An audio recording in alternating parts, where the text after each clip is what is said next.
Hinatid na nga namin si mama sa airport at mga isang buwan din kasi yung pamamalagi or yung pagstay niya dito sa Manila.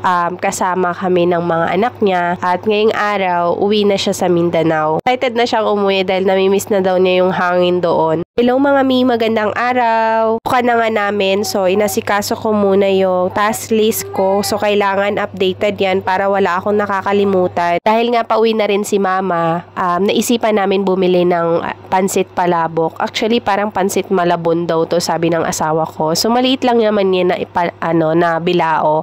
Tapos, may konting puto at Shanghai. Tapos, nagkakwentuhan lang din kami dyan kung masarap ba yung pansit malabon, Charissa.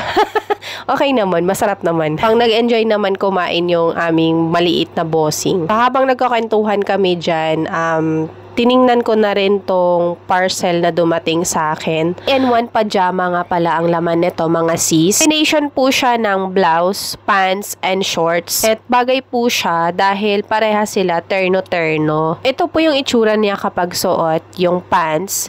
At ito naman pag shorts. Honest review para po sa akin, hindi siya sobrang kapal, hindi rin sobrang nipis ng tela niya. Ang tela niya ay cotton na may pagka-silk. Hindi din siya masikip para sa akin. For reference lang po, ang timbang ko ay 68 at ang height ko is 5'4". Ang tama lang po yung sukat ng damit sa akin. Hindi po siya masikip, hindi rin po siya sobrang luwang. Ganda sana to kung merong bulsa parehas ng pants at saka short. Diba pagkagising, diretso na kagad sa palengke, hindi na magbibihis, okay na to. Tapos sa bulsa na lang ilagay yung mga wallet or cellphone. Yun lang naman yung nakita ko na sana inad nila kasi mas perfect kung merong bulsa.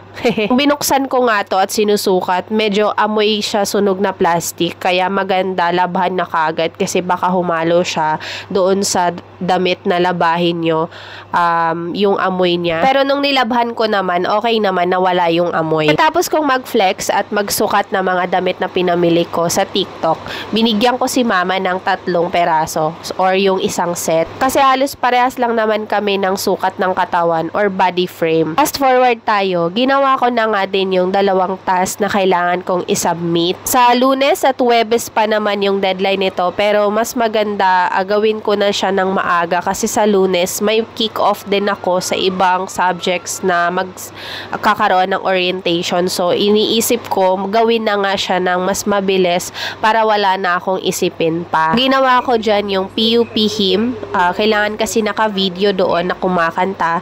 Pangalawa naman is yung pagpapakilala sa sarili at sa pamilya. So, ang subject kasi na to is panitikang Pilipino. So, kailangan Pilipino yung pagsasalita. Or hanggat maaari magtagalog. Anyways, fast forward tayo. Mga bandang 11 PM, ihahatid na namin si mama dyan. So, habang nag-aantay ako sa asawa ko na mag-out sa trabaho, naisipan kong mag-bangs. Hirap talaga kapag bored. Maya konti, umalis na rin kaagad kami. Mga 11:50 kami umalis ng bahay dahil naisip namin baka umulan pa at maabutan kami ng ulan sa labas. Alam nyo na, medyo uso yung baha ngayon sa dadaanan kaya mas maaga na makarating sa airport. Baka hindi pa makasakay si mama sa aeroplano. Pasado 2:00 ng madaling araw na kami nakarating sa airport at mabilis lang din kami nakarating doon dahil wala naman masyadong traffic. Konting diskusyon pa nga kami dyan ni mama dahil hindi niya mahanap yung QR code na sinend ko sa kanya for her check-in. Sabi ko kasi na isave na niya sa gallery para yun na lang yung ipakita niya. Anyways, naging okay rin naman yung lahat.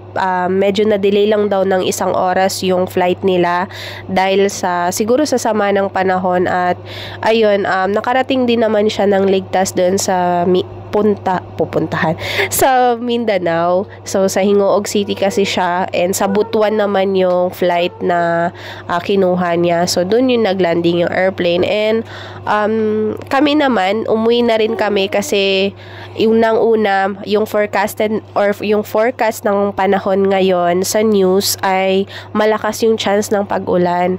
So, umuwi na kagad kami dyan and bago kami umuwi, naisipan namin kumain muna dahil 4 AM na to at gutom na rin kami. So, gising pa yung anak ko, kumain na lang kami dito sa Jollibee malapit sa amin, sa bayan ng Bulacan. So, ayun, well spent day. ba? Babad na ako dito. Huy, ano daw? Charot-charot lang mga sis. Wala na nga, basta productive ako today, Charis. O siya, hanggang dito na lang. Bye!